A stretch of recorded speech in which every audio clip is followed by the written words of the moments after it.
ताजमहल का रहस्य। विश्व के 7 अजूबों में से एक प्रेम का प्रतीक ताजमहल और आगरा आज एक दूसरे के पर्याय बन चुके हैं। अब ताज भारत का गौरव ही नहीं अपितु दुनिया का गौरव बन चुका है। ताजमहल दुनिया की उन 165 ऐतिहासिक इमारतों में से एक है जिसे राष्ट्र संघ ने विश्व धरोहर की संज्ञा में विभूषित किया है। इस तरह हम कह सकते हैं कि ताज हमारे देश की एक बेशकीमती धरोहर है जो सैलानियों और विदेशी पर्यटकों को अपनी ओर आकर्षित करती है। प्रेम के प्रतीक इस खूबसूरत ताज के गर्भ में मुगल सम्राट शाहजहां के सुंदर प्रेयसी मुमताज महल की यादें सोई हुई है, जिसका निर्माण शाहजहां ने उसकी याद में करवाया था। कहते हैं कि इसके बनाने में कुल 22 वर्ष लगे थे, लेकिन यह बात बहुत कम लोगों को पता है कि सम्राट शाहजहां की पत्नी मुमताज़ की न तो आगरा में मौत हुई थी और न ही उसे आगरा में दफनाया गया था। मुमताज़ महल तो मध्य प्रदेश के एक छोटे ज़िले बुरहानपुरा, जो पहले खंडवा ज़िले का एक तहसील था, के जैनाबाद तहसील में मरी थी, जो सूर्य पुत्री ताप्ती नदी के पूर्व में आज भी स्थित है। इतिहासकारों के अनुसार लोधी ने जब 1631 में विद्रोह का झंडा उठाया था, तब शाहजहां अपनी पत्नी, जिसे वह अथाह प्रेम करता था, मुमताज़ को लेकर बुरहानपुर चला गया। उन दिनों मुमताज़ गर्भवती थी। पूरे 24 घंटे तक प्रसव पीड़ा से तड़पते हुए जीवन मृत्यु से संघर्ष करती रही। 7 जून दिन बुधवार सन 1631 की वह भयानक रात थी। शाहजहां अपने कई ईरानी हकीमों एवं वैद्यों के साथ बैठा दीपक की टिमटिमाती लो में अपनी पत्नी के चेहरे को देखता रहा। उसी रात मुमताज़ ने एक सुंदर बच्चे को जन्म दिया, जो अधिक देर तक जिंदा नहीं रह सका। थोड़ी देर बाद मुमताज़ ने भी दम तोड़ दिया। दूसरे दिन गुरुवार की शाम उसे वहीं आहू खाना के बाग में सुपुर्द एक खाक कर दिया गया। वह इमारत आज भी उसी जगह जीर्ण शीर्ण अवस्था में खड़ी हुई मुमताज़ के दर्द को बयां करती है। इतिहासकारों के मुताबिक मुमताज़ की मौत के बाद शाहजहां का मन हरम में नहीं रह सका। कुछ दिनों के भीतर ही उसके बाल रूही जैसे सफ़ेद हो गए। वह अर्धविक्षिप्त सा हो गया। वह सफ़ेद कपड़े पहनने लगा।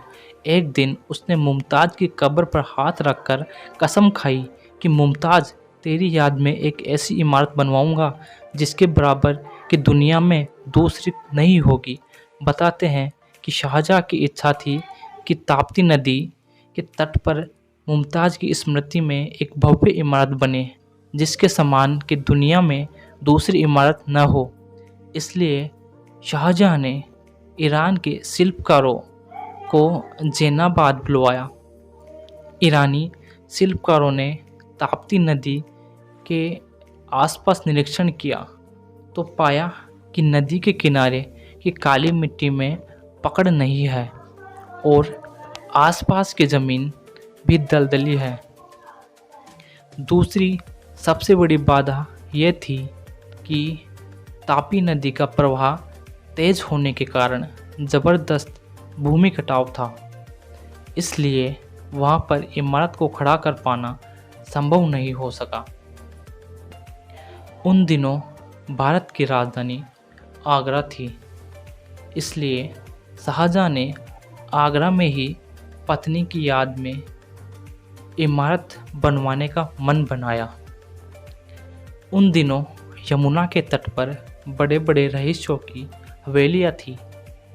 जब हवेलियों के मालिकों को शाहजहां की इस इच्छा का पता चला तो वे सभी अपनी अपनी हवेलियाँ बादशाह को देने को तैयार हो गए।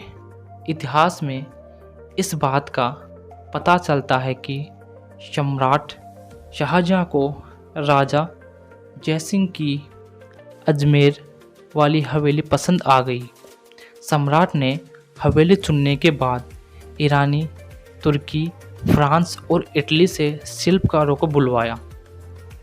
कहते हैं कि उस समय वेनिस से प्रसिद्ध सुनार व जेरोनियो को बुलवाया गया था। शिराज से उस्ताद ईसा आफंदी भी आए, जिन्होंने ताजमहल की रूपरेखा तैयार की थी। उसी के अनुरूप कब्र की जगह को तय किया गया। 22 साल के बाद जब प्रेम का प्रतीक ताजमहल बनकर तैयार हो गया, तो उसमें मुमताज महल के शव को पुनः दफनाने की प्रक्रिया शुरू हुई।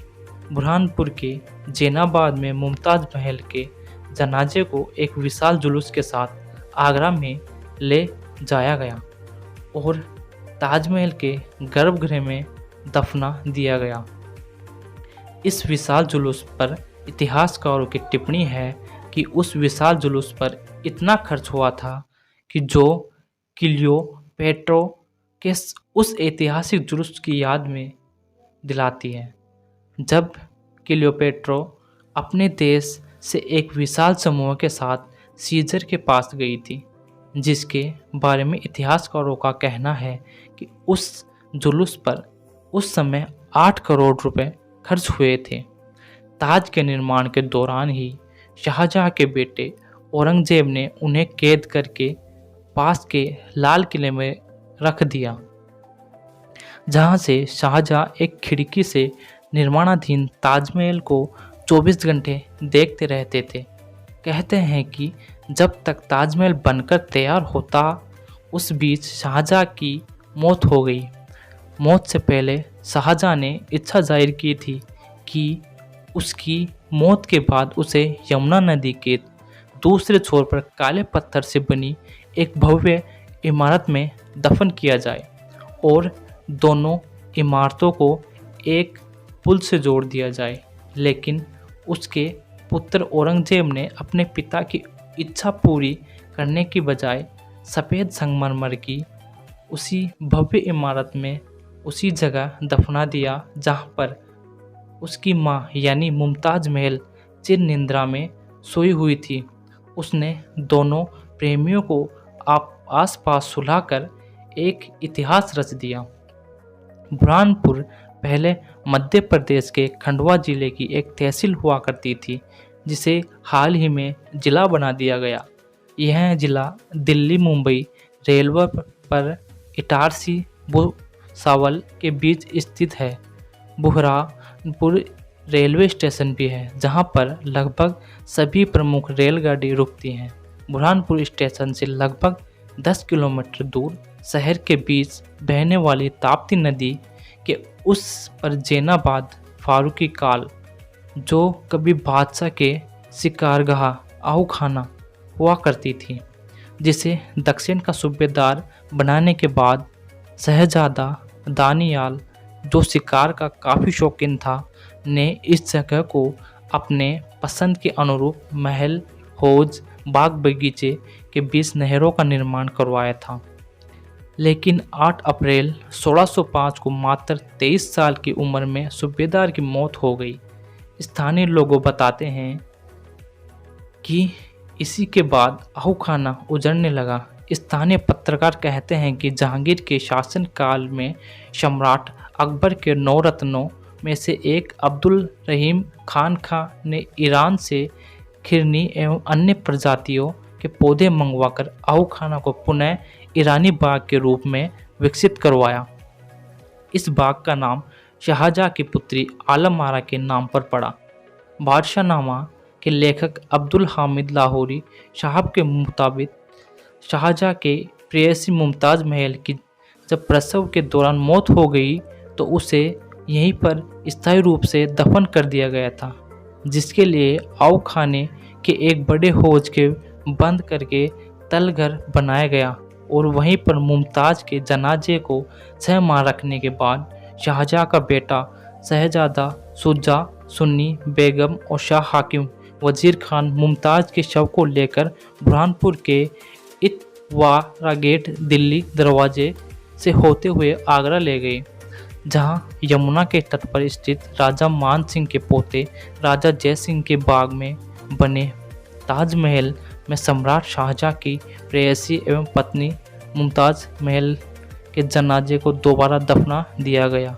यह वही जगह है जहां आज प्रेम का शाश्वत प्रतीक शाहजहां मुमताज के अमर प्रेम को बयां करता है और विश्व प्रसिद्ध ताजमहल आज भी खड़ा है।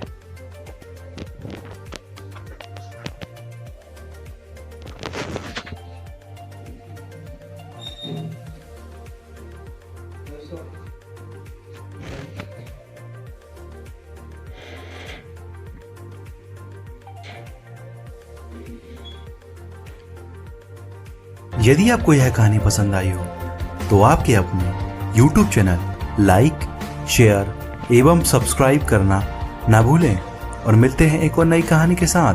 तब तक आप अपना और अपने परिवार का ध्यान रखें। धन्यवाद।